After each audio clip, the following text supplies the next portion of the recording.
Children possess that inner drive. They're naturally self-motivated, dedicated, and urge for novelties. But what happens in the course of someone's life that makes them lose all that motivation?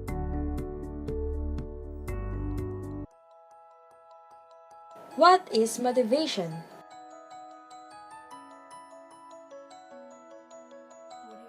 Motivation is the need or desire to do something.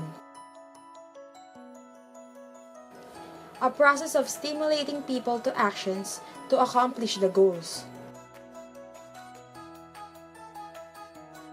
Motivation is what keeps you pushing forward, what helps you build up in life. Motivation is what makes you want to be better. In a workplace scenario, how important is motivation and how does it affect the employees on working together? Let us discuss first what does employee motivation mean. Employee motivation is a factor or factors that causes an employee to pursue work tasks or goals. It's what causes you to act in a certain way. We all want to be more productive, but getting motivated enough to actually get things done can seem impossible. Social scientists have been studying motivation for decades, trying to find out what motivates our behavior, how and why. Dozens of theories of motivation have been proposed over the years. Here are some theories of motivation.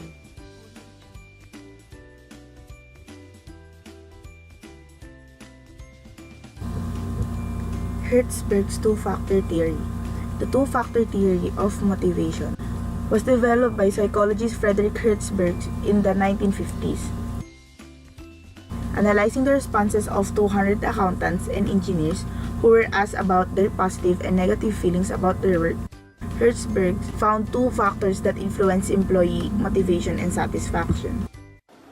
Motivator factors. Simply put, these are factors that lead to satisfaction and motivate employees to work harder. Examples might include enjoying your work, feeling, recognize, and career progression. Motivational factors include recognition, sense of achievement, growth and promotional opportunities, responsibilities, and meaningfulness of the work.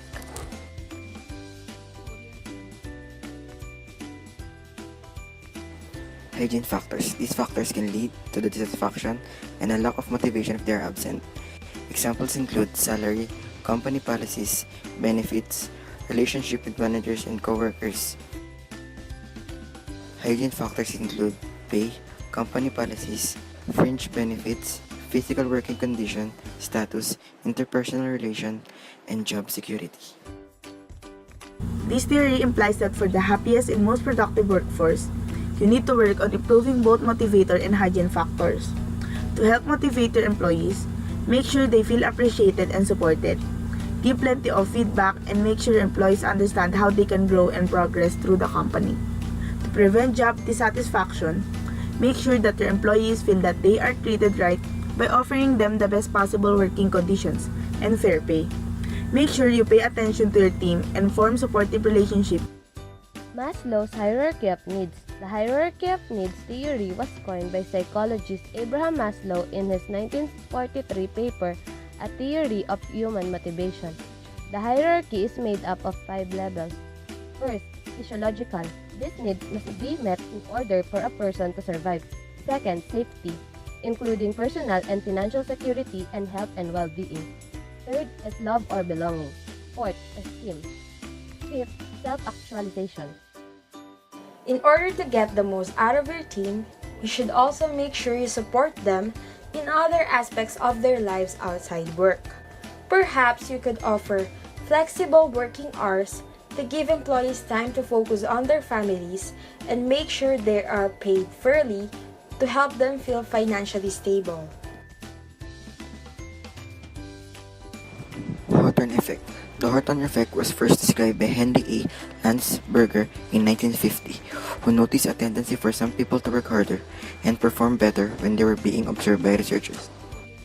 The experiments including lightning, working hours and breaks, employee productivity increase. Researchers changed a number of physical conditions over the course of the when a change was made. The researchers concluded that employees became motivated to work harder as a response to the attention being paid to them. The Hawthorne effect study suggests that employees will work harder if they know they're being observed. While I don't recommend hovering over your employees watching them all day, you could try providing regular feedback, letting your team know that you know what they're up to and how they're doing. Showing your employees that you care about them and their working conditions may also motivate them to work harder. Encourage your team to give you feedback and suggestions about their workspace and development. We are always confronted with ideas that, if you want people to perform better, give them a bigger reward. However, science has proven over and over again that only simple and straightforward tasks, higher incentive leads to higher performance. However, when a task requires even rudimentary cognitive skills, such as conceptual and creative thinking, reward leads to poor performance. Why do businesses still rely on this kind of reward system? If it destroys motivation, diminish performance, crush creativity, crowd out good behavior, and encourage shortcut or short-term thinking. To understand this, we must go back a few centuries. During the Industrial Revolution, and when there was a need for a growing workforce, tasks were mostly straightforward like a linear production chain, relying on extrinsic motivation by rewarding people for the desired behavior and punishing them for undesirable one, which looks like the logical outcome to increase productivity. It has enabled man to live forward, going through Industrial Revolution and make many technological development. And that's why most companies are still rooted with the thinking that when it comes to motivating their employees, the only important factor is to use rewards or sanctions. This type of thinking takes for granted that the employee has no enthusiasm for their job. They're trying to do as less as possible if no one gives direction, which is often not the case. How can we create a motivating work environment? To create motivation for a routine task, we can start by acknowledging that the task is boring, explaining why it's important, and let people choose the way they want to accomplish it. The goal is to think, autonomy, and not to control. However, when the job is mostly a creative and a conceptual, the approach has to be different and an adequate remuneration is required to take the money issue off the table. Then we have to create an environment that encourages autonomy, mastery, and purpose. People are more inner driven than we think. We believe that creating a right environment will allow us to awaken the inner child within us as we seek enjoyment, achievement, and personal growth. Seeing human as resource is so outdated. We should encourage people to be self-directed by creating an environment that pushes people to choose what they do, how they do it, when they do it, and with whom they do it with. It's also amazing seeing people pushing each other to lose weight, be at their own time, and have fun.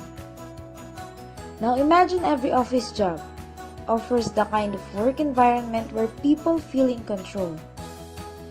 Strive for mastery and work for a purpose.